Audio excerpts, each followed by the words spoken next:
বন্ধুরা, আপনাদের সবাইকে স্বাগত সিরিজ স্টোরি চ্যানেলের আজকের এক্সপ্লেইনে। আপনারা জানেন এর আগের ভিডিও থেকে আমরা দ্য ডে অফ জ্যাকেল নামে একটা দুর্দান্ত ক্রাইম থ্রিলার সিরিজ এক্সপ্লেইন দেখতে শুরু করেছি। আজ থাকছে দ্য ডে অফ জ্যাকেল সিরিজের শেষ এপিসোড। প্রথম পর্বে আমরা দেখেছিলাম জ্যাকেল নামে একজন অসাধারণ শার্প শুটারকে, যে অসম্ভব টার্গেটগুলোকে এলিমিনেট করার জন্য কন্ট্রাক্ট নেয়।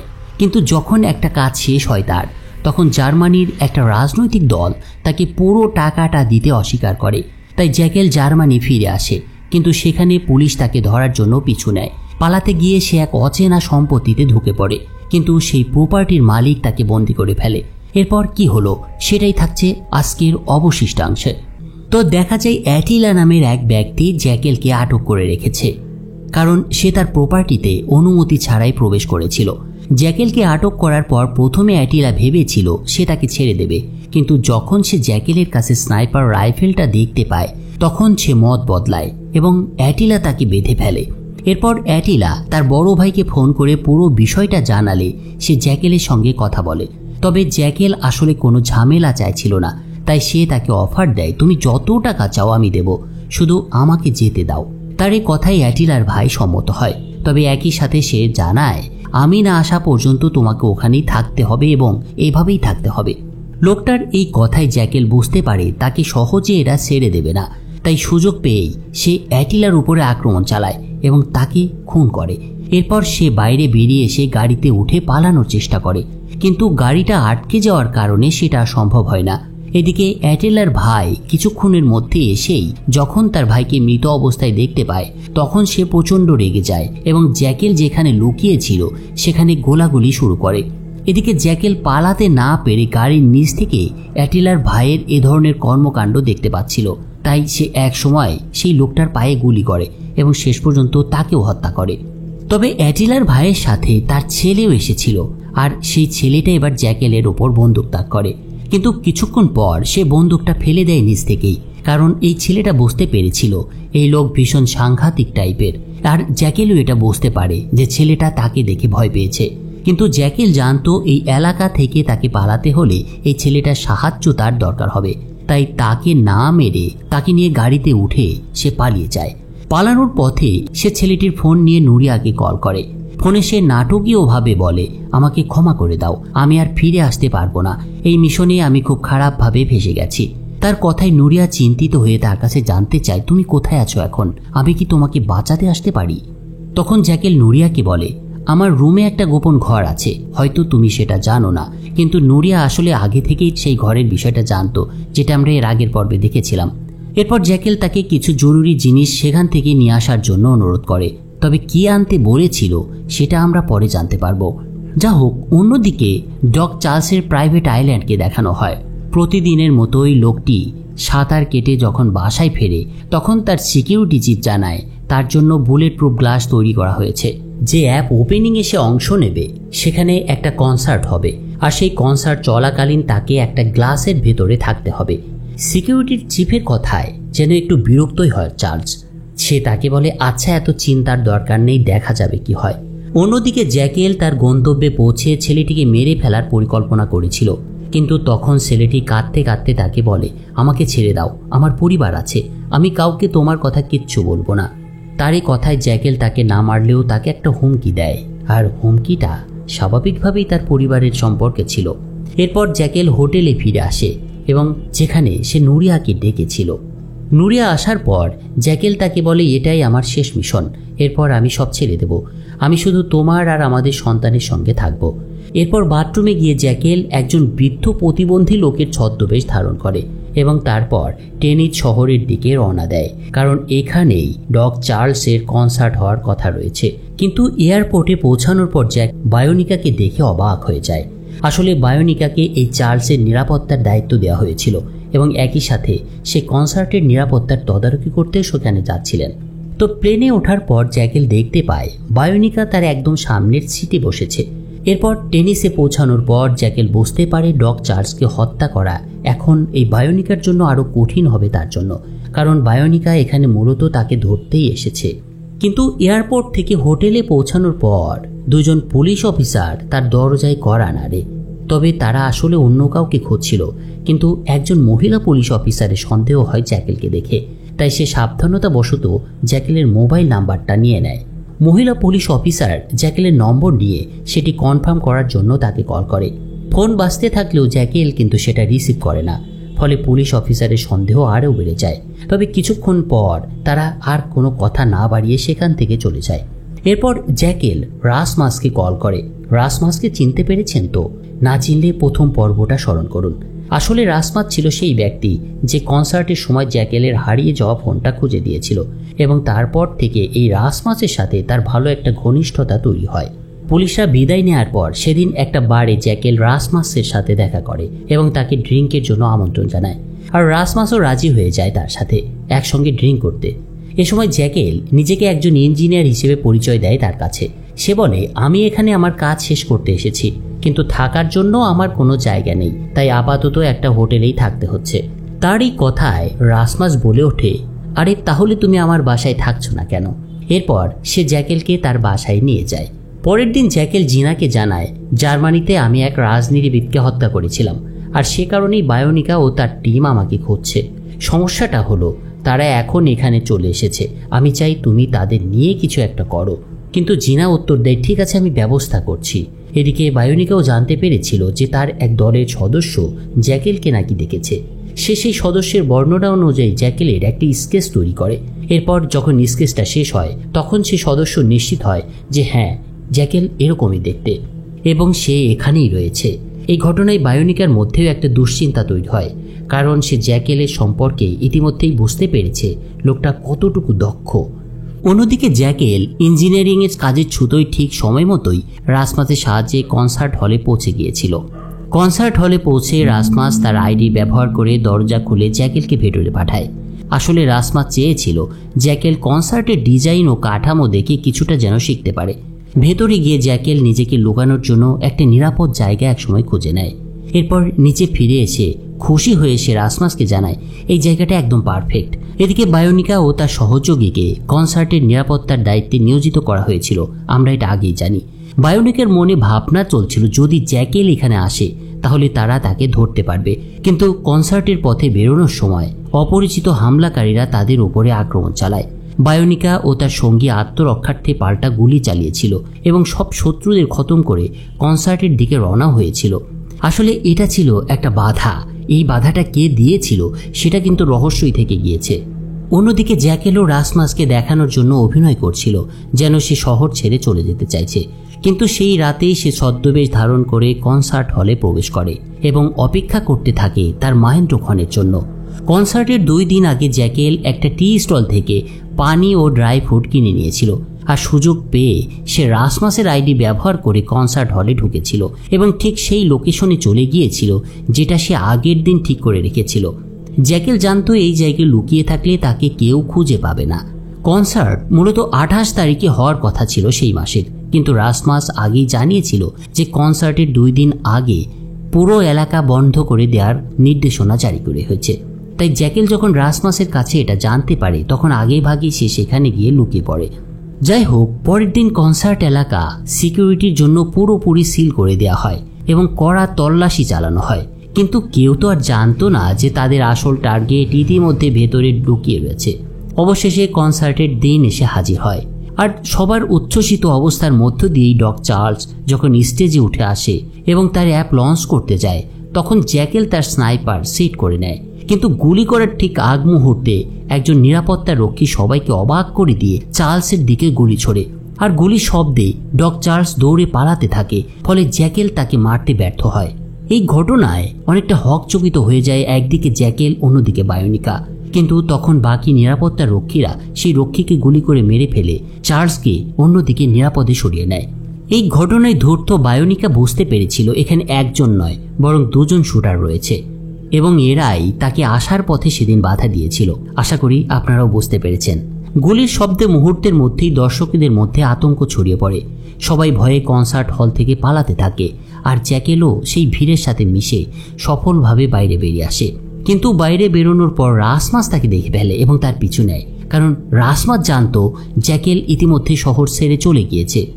এ সময় রাসমাস জ্যাকেলের কাছে গিয়ে কিছু বলতে চায়, কিন্তু জ্যাকেল তাকে সেটা আর বলার সুযোগ দেয় না। সে গুলি করে তাকে হত্যা করে। অন্যদিকে ডগ চার্লস বেঁচে গেছে শুনে জ্যাকেলের নিয়োগকর্তা জিনার উপরে যায় ভয়ঙ্কর রেগে, কারণ জিনাই জ্যাকেলকে এই হত্যাকাণ্ডের দায়িত্ব দিয়েছিল।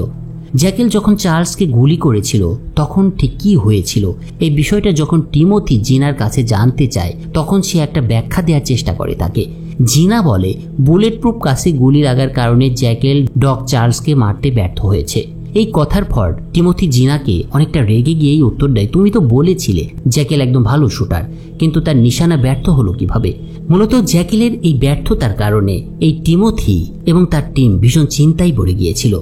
অন্যদিকে নিশ্চিত মৃত্যুর হাত থেকে বেঁচে আসার পর ডগ চার্লসের পক্ষ থেকে একটা ঘোষণা আসতে থাকে, আমরা শীঘ্রই রিভার অ্যাপ চালু করব। মানে বোঝা যাচ্ছিল লোকটা কোনোভাবেই হাল ছাড়েনি। এদিকে আলভারো যখন টিভি দেখছিল ঠিক তখন সেখানে জ্যাকেলের স্কেচ ছবি দেখানো হচ্ছিল, আর ছবিটা দেখে স্বাভাবিকভাবেই চমকে যায় সে, এবং সাথে সাথে সেই ছবি নুরিয়াকে দেখায়। আর বলাই বাহুল্য নুরিয়ার সন্দেহ হয় জ্যাকেলের প্রতি। সে সাথে সাথেই জ্যাকেলকে ফোন করে বলে, টিভিতে যে ছবিটা দেখানো হচ্ছে সেটা তোমার, এ বিষয়ে তোমার কি বক্তব্য আছে? জ্যাকেল অনেকটা স্বাভাবিকভাবেই উত্তর দেয়, হ্যাঁ সেটা আমার ছবি, আমি তোমার সাথে সব কিছু শেয়ার করব। এ কথা শুনে নুরিয়া তাকে বাড়িতে আসতে বলে এবং আরও বলে, এখন আর তোমার মিথ্যে শুনতে ভালো লাগছে না, তুমি আমাকে বাড়িতে এসেই তোমার যা বলার আছে বলবে। এর পরের দৃশ্যে বায়োনিকা জেলে চলে আসে ল্যারির সাথে দেখা করতে। সে প্রথমেই অনেকটা দুঃখ ভারাক্রান্ত মন নিয়ে বলে, তোমার মেয়ে তারপর তোমার স্ত্রী দুজনেই মারা গেছে, আমি সত্যিই দুঃখিত, আমি কখনো ভাবিনি যে এমন কিছু ঘটবে। আসলেই বায়োনিকা মনে করছিল যে এইসব কিছু তার কারণেই ঘটেছে, তাই সে ল্যারির কাছে ক্ষমা চাওয়ার জন্যই জেলে গিয়েছিল। কিন্তু ল্যারি রেগে বলে, এটা সব তোমার কারণেই হয়েছে। এই কথা বলার পরে ল্যারি একটা ভয়ঙ্কর কাজ করে বসে। সে নিজেই একটা চাকু বের করে তার গলাটা চিরে ফেলে। চোখের সামনে এরকম একটা জলজ্জান্ত মানুষকে মরতে দেখে বায়োনিকা একেবারে অবাক হয়ে যায়। কিন্তু তারপর সে সোজা তার সদর দপ্তরে চলে আসে। কিন্তু সেখানে গিয়ে সে জানতে পারে তার জন্য একটা ফাইল তৈরি করা হয়েছে, যাতে বিশ্বের সেরা সেরা সব শুটারদের রিপোর্ট ছিল। এবার সে সেই ফাইলটা পড়তে শুরু করে এবং জানার চেষ্টা করে এই জ্যাকেলটা আসলে কে। এরপরে এই গল্পটা চলে যায় 2013 সালে আফগানিস্তানে। জ্যাকেল আফগানিস্তানে একজন মার্কিন সেনা হিসেবে কাজ করত এবং তাকে তখন অ্যালেক্স নামে ডাকা হতো। তাদের কমান্ডার ছিলেন মাইক, যিনি আমেরিকান নেভি সিলদের একটা দলকে নেতৃত্ব দিতেন। আফগানিস্তানে জ্যাকেলের সবচেয়ে ভালো বন্ধু ছিল গ্যারি নামের এক সেনা, যে সবসময় তার সাথে থাকত। একদিন তারা একটা মিশনে যায়, যেখানে তাদের আফগানিস্তানের একটা সন্ত্রাসীকে মারার দায়িত্ব দেওয়া হয়েছিল। এই মিশনটা ছিল খুবই কঠিন, কারণ টার্গেটটা ছিল প্রায় 1400 মিটার দূরে। সেজন্যই জ্যাকেলকে এই কাজটা দেওয়া হয়েছিল, কারণ জ্যাকেল প্রথম থেকেই শার্প শুটিংয়ে খুব মুনচিয়ানার পরিচয় দিয়ে আসতো এবং সে সবার মধ্যে থেকে একজন দুর্ধর্ষ স্নাইপার হয়ে উঠেছিল। মূলত সে কারণেই তাকে দায়িত্ব দেওয়া হতো এইসব লং রেঞ্জ শুটের জন্য। তো সেদিন দূর থেকেই সঠিক শট দিয়েই সন্ত্রাসীটাকে মেরে ফেলে সে। মিশন শেষ হওয়ার পর সবাই একত্রিত হয়। এরপর টম নামের এক ব্যক্তি জ্যাকেলের সঙ্গে দেখা করে। সে জানতো জ্যাকেল এবং গ্যারি মিলিটারি সার্ভিসে রয়েছে, তাই সে জ্যাকেলকে প্রলোভন দেখিয়ে একদিন এসে তাকে একটা অফার দেয়। সেই টম বলে, তুমি যদি আমার জন্য কাজ করো তাহলে তোমার 1 মাসের বেতন থেকে 10 গুণ বেশি তুমি পাবে জাস্ট একটা অপারেশনেই। তোমাকে শুধু একটা গ্যাংস্টারকে মারতে হবে। এটা একটু কঠিন হতে পারে তোমার জন্য, কিন্তু কাজটি সম্পন্ন হলে আমি তোমাকে $20 মিলিয়ন দিতে পারি। এই প্রস্তাবে প্রলোভনে পড়ে জ্যাকেল কাজটি গ্রহণ করে। সে গ্যাংস্টারকে একদিন তার গাড়িতে ওঠার আগেই গুলি করে মেরে ফেলে। এ সময় গ্যারি তার সাথে ছিল। কাজটি শেষ হওয়ার পর টম জ্যাকেলকে ঠিকই তার প্রাপ্যটা মিটিয়ে দেয় এবং সাথে সাথে আরেকটা কথা বলে, তুমি এই কাজটা খুব সহজভাবে শেষ করেছো, এখন যদি তুমি চাও আমি তোমাকে এ ধরনের আরও কাজ দিতে পারি, তুমি কারি কারি ডলার কামাতে পারো। কিন্তু টমকে আপাতত কোনো সম্মতি সে জানায় না।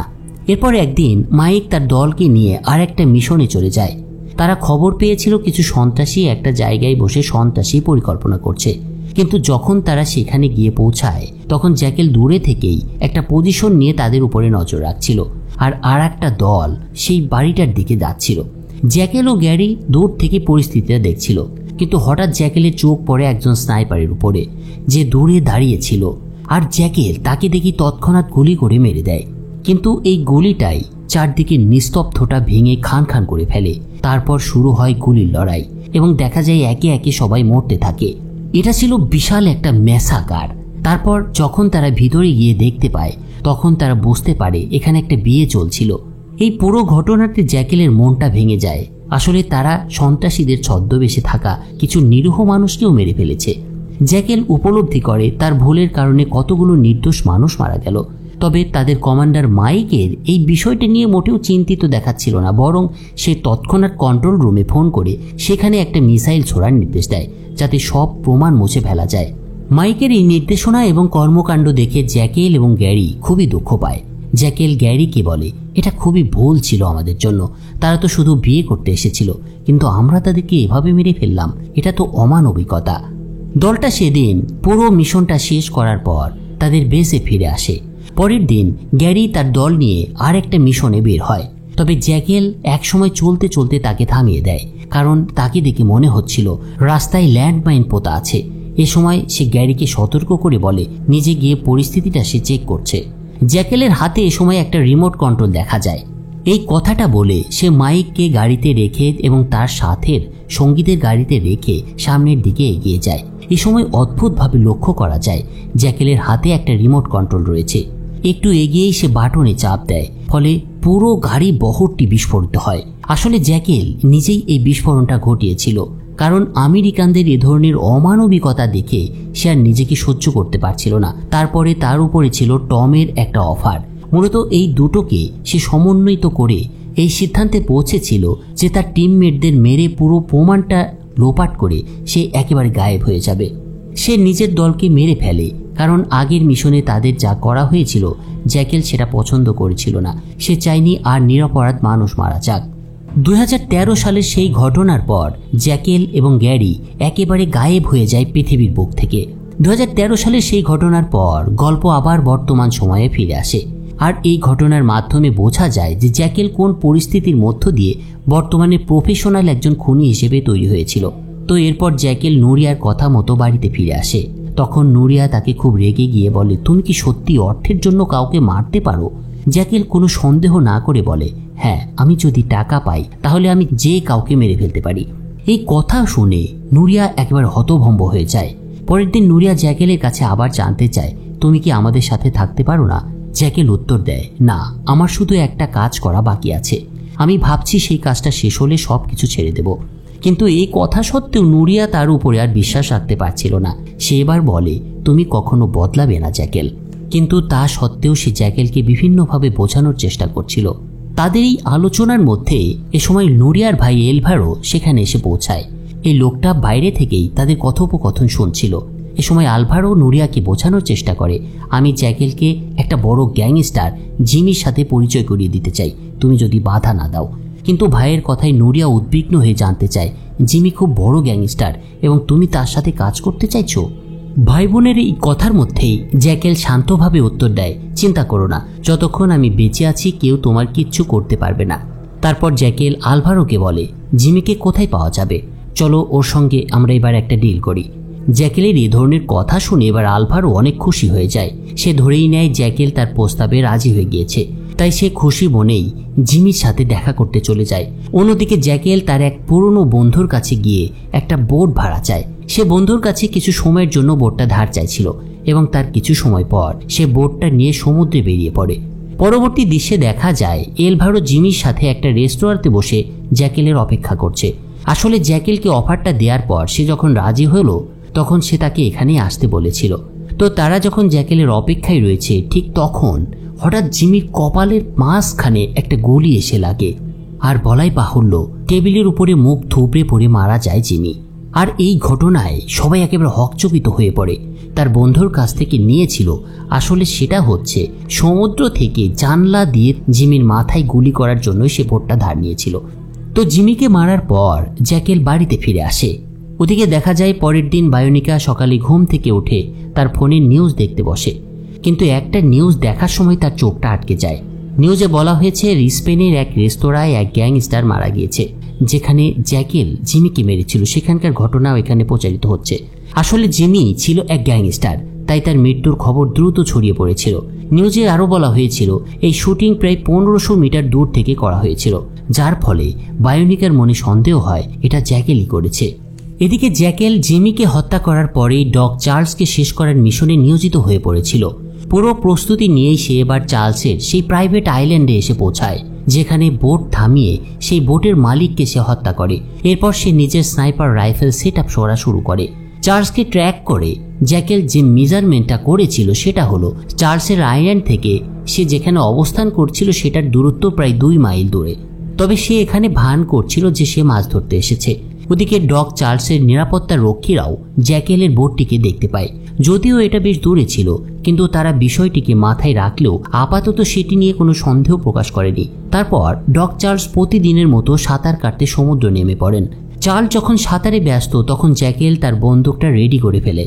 ওদিকে একটা ড্রোনের মাধ্যমে চার্লসের নিরাপত্তা দল যখন বোটটাকে চেক করে তখন জ্যাকেল সেই ড্রোনটাকে গুলি করে ভূপাতিত করে। আর এই ঘটনার পর সবাই বুঝে যায় মাছ ধরার ছদ্মবেশে বোটে এক শুটার আছে এবং ডগ চার্লস ভয়ঙ্কর বিপদের মধ্যে রয়েছেন। ওদিকে এক নিরাপত্তা রক্ষী ডগ চার্লসের সাথে সাঁতার কাটছিল। সে যখন কন্ট্রোল থেকে এই খবরটা পায় তখন চার্লসকে সমুদ্রের নিচে টেনে নিয়ে যায় সে, যাতে শুটার তাকে শুট করতে না পারে। ওদিকে জ্যাকেলও রেডি হয়ে টার্গেট করে ফেলেছিল চার্লসকে এবং পানির নিচ থেকে তার ওঠার অপেক্ষায় ছিল সে। জ্যাকেল জানতো তার টার্গেট দ্রুত জল থেকে উঠে আসবে, তাই সে গোনা শুরু করে। কিছু সময় পর দেখা যায় শুধুমাত্র নিরাপত্তা রক্ষী পানি থেকে উঠে এসেছে, আর জ্যাকেল বিনা দ্বিধায় নিরাপত্তা রক্ষীকে প্রথমে গুলি করে হত্যা করে। কিন্তু ডগ তখনও পানিতে ছিল। জ্যাকেল আবার তাকে শুট করতে প্রস্তুত হয়। কিছু সময় পর যখন ডগ পানির নিচ থেকে উপরে উঠে আসে তখন জ্যাকেল তাকে গুলি করে তার কাজটা শেষ করে ফেলে। কাজ শেষ করার পর প্রচণ্ড দক্ষতার সাথে পালিয়ে যেতে সক্ষম হয় জ্যাকেল। কিছুক্ষণ পর জ্যাকেল যখন পাড়ে উঠে একটা গাড়িতে করে পালানো ট্রাই করে তখন তার কাছে নুরিয়ার একটা মেসেজ আসে। নুরিয়া লিখেছে জিমির মৃত্যুর পর পুলিশ এলভারোর বিরুদ্ধে তদন্ত শুরু করেছে এবং তাকে গ্রেপ্তার করেছে। এই খবরটা জানার পরে জ্যাকেল দেখতে পায় রাস্তায় পুলিশের চেকপোস্ট এবং গাড়ি থামানো হচ্ছে, আর বলাই বাহুল্য প্রতিটা গাড়ি চেক করছে পুলিশ। জ্যাকেল আসলে জানতো যদি পুলিশ তার গাড়ি অস্ত্র খুঁজে পায় তবে তাকে গ্রেপ্তার করা হবে। আর এসব ভাবতে ভাবতেই জ্যাকেল চেকপোস্টে এসে পৌঁছালে পুলিশ তাকে গাড়ি থেকে নামতে বলে, কিন্তু জ্যাকেল পুলিশকে ফাঁকি দিয়ে সেখান থেকে পালিয়ে যায়। কিন্তু পুলিশও তার পিছনে ধাওয়া করে। এরপর একটা সংকীর্ণ রাস্তায় পুলিশের গাড়ি অ্যাক্সিডেন্ট করে জ্যাকেল পালিয়ে যেতে সক্ষম হয়। অন্যদিকে ডগ চার্লসের মৃত্যুর খবর টিভিতে শোনার পর রিভার অ্যাপের লঞ্চ কার্যক্রম স্থগিত করা হয়েছিল। আর এই খবরটা দেখে টিমোথি অনেক খুশি হয়ে যায়, কারণ তারা জানতো এখন রিভার অ্যাপ লঞ্চ হবে না, আর এ কারণে তাদের কুকর্মগুলো চাপা পড়ে যাবে। অন্যদিকে MI16 হেডকোয়ার্টারে বায়োনিকা ইজাবেলকে একসময় জানায় স্পেনের এক গ্যাংস্টারকে 1500 মিটার দূর থেকে হত্যা করা হয়েছে এবং তার বিশ্বাস এই হত্যাকারী জ্যাকেল। তবে ইজাবেল তার কথার উত্তরে বলে, এখন আমাদের এই মামলা এখানেই বন্ধ করতে হবে, কারণ এটা নিয়ে একের পর এক ব্যর্থতা আসছে। আমরা খুনিকে ট্রেস করতে পারছি না, তাকে ধরতে পারছি না, তাই এটা বন্ধ করার সিদ্ধান্ত নিয়েছে সরকার। কিন্তু বায়োনিকা উত্তর দেয়, এত মানুষ মারা গেছে তার হাতে, কিভাবে আমরা এটা সহজেই বন্ধ করতে পারি? তখন ইসাবেল আবার উত্তর দেয়, এটাই সবার জন্য ভালো, তুমি যদি আমার কথা না মানো তবে তোমাকে M16 থেকে বের করে দেওয়া হবে। ডিরেক্টরের কথায় বায়োনিকা অনেকটা বিরক্ত হয়ে আবার বলে, ঠিক আছে, আমি আমার কাজ ছেড়ে দিচ্ছি। এই বলে সে সেখান থেকে চলে যায়। বায়োনিকা চলে যাওয়ার পর অন্য এক অফিসার ইসাবেলকে এসে জানায়, আমাদের জ্যাকেলকে ধরতে হবে এবং এজন্য আমাদের বিশ্বাসযোগ্য একজন ব্যক্তির প্রয়োজন। বায়োনিকা এই কাজটি ভালোভাবেই করতে পারবে। যা হোক, এদিকে এই চেকপোস্ট থেকে পালিয়ে আসার পর জ্যাকেল যখন তার গাড়ি চালাচ্ছিল তখন একটা ছোট্ট ছেলের কারণে জ্যাকেলের গাড়িটা একসময় দুর্ঘটনায় পড়ে। গাড়িটা উল্টে যাওয়ার কারণে জ্যাকেলের গাড়ি থেকে বের হতে পারে না, কিন্তু একজন পথচারী এই গাড়ির দুর্ঘটনাটা দেখতে পায়, তাই সে দ্রুত এসে জ্যাকেলকে উদ্ধার করে। কিন্তু জ্যাকেল ছিল তখন প্রচণ্ড মরিয়া, তাকে যেভাবেই হোক পালাতে হতো, তাই সে সেই পথচারীকে বন্দুক দেখিয়ে তার গাড়িটা কেড়ে নেয়। তবে তার গাড়ি বেশি দূর যেতে পারে না, মাঝপথে গাড়ির পেট্রোলও শেষ হয়ে যায়। ফলে জ্যাকেল গাড়িটিকে ধ্বংস করে সমস্ত প্রমাণ মুছে ফেলতে সক্ষম হয়। এরপর জঙ্গল দিয়ে পালানোর সময় জ্যাকেল এক বৃদ্ধ দম্পতিকে দেখতে পায়, যারা সেখানে ক্যাম্পিং করতে এসেছিল। জ্যাকেল তাদের দেখে তাদের কাছে গিয়ে তার জন্য সাহায্য চায়। সে তাদের জানায় সে একজন অসুস্থ মানুষ, তাকে একটা হাসপাতাল পর্যন্ত যেতে হবে, তারা যেন তাকে একটু সেখানে পৌঁছে দেওয়ার ব্যবস্থা করে। জ্যাকেলেরই কথায় বৃদ্ধরা রাজি হয়ে তাকে হাসপাতালে নিয়ে যাওয়ার জন্য রেডি হয়। কিন্তু আবারও একটা পুলিশ চেক পোস্ট এসে পড়লে জ্যাকেল বাধ্য হয়ে সেই বৃদ্ধ দম্পতিকে তাদের গাড়ির মধ্যে হত্যা করে আবার সেখান থেকে পালিয়ে যায়। আসলে এই সকল ঘটনায় একটা বিষয় বোঝা যাচ্ছিল, জ্যাকেল একজন প্রফেশনাল শুটার হলেও তার নিজেকে বাঁচানোর জন্য অনেক সময় নিরীহ মানুষদেরকেও খুন করতে হচ্ছিল। এমনকি তার হাতে এই বৃদ্ধ দম্পতিটাও শেষ পর্যন্ত মারা গেল। এদিকে আলভারোকে জিমির মৃত্যুর কোনো সংশ্লিষ্টতা না পাওয়ার পর তাকে মুক্তি দেওয়া হয় এবং নুরিয়া তাকে মুক্ত করে নিয়ে আসে। বাড়িতে ফিরে নুরিয়া তার কাপড় চোপড় গুছিয়ে নেয় এবং সেই লুকোনো চেম্বার থেকে সব টাকা বের করে একটা ব্যাগে সে ভরতে শুরু করে। তারপর একটা ট্যাক্সি ডেকে তার ছেলেকে নিয়ে সেখান থেকে বেরিয়ে যায়। আসলে নুরিয়া তার স্বামী জ্যাকেলের কাছে যাচ্ছিল না, বরং সে জ্যাকেল থেকে পালানোর কথা ভাবছিল। ওদিকে জ্যাকেলও এয়ারপোর্টে চলে এসেছিল এবং অনেক সময় ধরে সে নুরিয়ার জন্য অপেক্ষা করছিল, কিন্তু সে আসেনি। তাই জ্যাকেলও ট্যাক্সি নিয়ে তার বাড়ির দিকে রওনা হয়। অন্যদিকে জিনা সেই হোটেলে গিয়ে পৌঁছেছিল যেখানে তাকে ডাকা হয়েছিল। আসলে এখানকার বিষয়টা একটু পরিষ্কার করা প্রয়োজন। জ্যাকেলের থ্রু দিয়ে জিনাকে টিমোথির লোকেরা ফোন করে এখানে নিয়ে এসেছিল, কিন্তু হোটেল রুমে ঢুকেই জিনা বুঝতে পারে জ্যাকেল তাকে ডাকেনি, তার জীবন বিপদাপন্ন। ঠিক এই সময় জিনার কাছে একটা ফোন আসে এবং তাকে জিজ্ঞাসা করা হয় সে কোন রুমে আছে। এই কথায় জিনা এবার একে একে দুই মিলিয়ে নেয়। সে বুঝতে পারে অপর পক্ষও তাকে খুন করার জন্য আসছে, তাই সে ভুল একটা রুমের কথা জানায় এবং তারপর সে পালিয়ে যায় সেখান থেকে। ওদিকে জ্যাকেল তার বাড়ি পৌঁছানোর পর জানতে পারে তার স্ত্রী নুরিয়া তাকে ছেড়ে চলে গেছে। এই কথাটা শোনার পর ঠিক সেই সময় জ্যাকেলের কাছে জিনার ফোনটা আসে। জিনা তাকে জানায় আমাদের সাথে প্রতারণা করা হয়েছে এবং টিমোথি তার অবশিষ্ট টাকা আর দেবে না, তারা তাদের পথ থেকে সরিয়ে ফেলতে চায়। এই খবর শোনার পর জ্যাকেল তৎক্ষণাৎ অবশিষ্ট টাকা ব্যাগে ভরতে শুরু করে, কিন্তু ঠিক তখনই বায়োনিকা তার সঙ্গী সহ জ্যাকেলের বাড়ির ভেতরে এসে ঢোকে। তবে অন্যদিকে আলভেরো সেখানে এসে পৌঁছায়। আসলে লোকটা মদ্যপ ছিল। রুম থেকে বাইরে বেরিয়েই সে বায়োনিকাকে দেখতে পায় আর তখন সে বায়োনিকার উপরে বন্দুক তাক করে, কিন্তু বায়োনিকা তাকে দেখে ভাবে যে এটাই জ্যাকেল, তাই সে সাথে সাথে তাকে গুলি করে মেরে ফেলে। আর অন্যদিকে গুলির শব্দ শুনে জ্যাকেল বুঝতে পারে পুলিশ তার বাড়িতে পৌঁছে গেছে, তাই সে বাড়ির বিদ্যুৎ বন্ধ করে দেয় এবং তার গোপন রুমে গিয়ে লুকায়। অন্যদিকে বায়োনিকা সব রুম একে একে তল্লাশি করতে থাকে, কিন্তু জ্যাকেলকে সে কোথাও খুঁজে পায় না। এভাবে খুঁজতে খুঁজতে এক সময় বায়োনিকা জ্যাকেলের সেই গোপন রুমের আয়নার সামনে গিয়ে দাঁড়ায় আর ভেতর থেকে জ্যাকেল তাকে গোপনে দেখছিল। রুমটি তল্লাশি করে বায়োনিকা বুঝতে পারে না এখানে কোনো গোপন কক্ষ আছে কিনা, তাই সে আবার তার সঙ্গীর কাছে ফিরে আসে। কিন্তু এই সময় বায়োনিকার সঙ্গী একটা বিষয় খেয়াল করে, বায়োনিকার মাথায় কেউ গুলি করার জন্য লক্ষ্য টার্গেট করেছে এবং যখন গুলি চলে তখন বায়োনিকার সঙ্গী তার সামনে এসে দাঁড়ায় আর বায়োনিকাকে বাঁচাতে গিয়ে লোকটা গুলি খেয়ে মারা যায়। বায়োনিকা তার সঙ্গীকে হারিয়ে অনেকটা দুঃখ পায়, কিন্তু সে জানে এখন সে জ্যাকেলের টার্গেটে রয়েছে, তাই সে কোনো দ্বিধা ছাড়াই জ্যাকেলকে প্রশ্ন করে তুমি কি জন্য এসব করছো। তখন জ্যাকেল পিছন থেকে এসে কোনো কথা না বলে বায়োনিকাকে সরাসরি শুট করে খুন করে। খুব অল্প সময়ের মধ্যে এই ঘটনাগুলো ঘটে গিয়েছিল। আসলে জ্যাকেল ছিল একজন প্রফেশনাল কিলার। সে কোনো সূত্র বা তাকে ট্রেস করা যায় এমন কোনো মানুষকেই বাঁচিয়ে রাখতে চাইছিল না, সে সাধারণ মানুষই হোক আর M16 মতো কোনো স্পেশাল ফোর্সের সদস্যই হোক না কেন। বায়োনিকার এই মৃত্যুর খবরটা ইসাবেলও জানতে পারে আর মনে মনে সে খুশিই হয়। তারপর সে বলতে থাকে আমি তো বলেছিলাম এই কেসটা বন্ধ করে দাও। বায়োনিকা যদি আমার কথা শুনতো তবে তাকে জীবনটা এভাবে হারাতে হতো না। এরপর যখন এক এজেন্ট বায়োনিকার পাঠানো মেসেজটা পড়ে সে বুঝতে পারে ইসাবেল আসলে মিথ্যে বলেছিল। অন্যদিকে জ্যাকেল তারপর জিনার পাঠানো ঠিকানায় তার সঙ্গে দেখা করতে চলে আসে।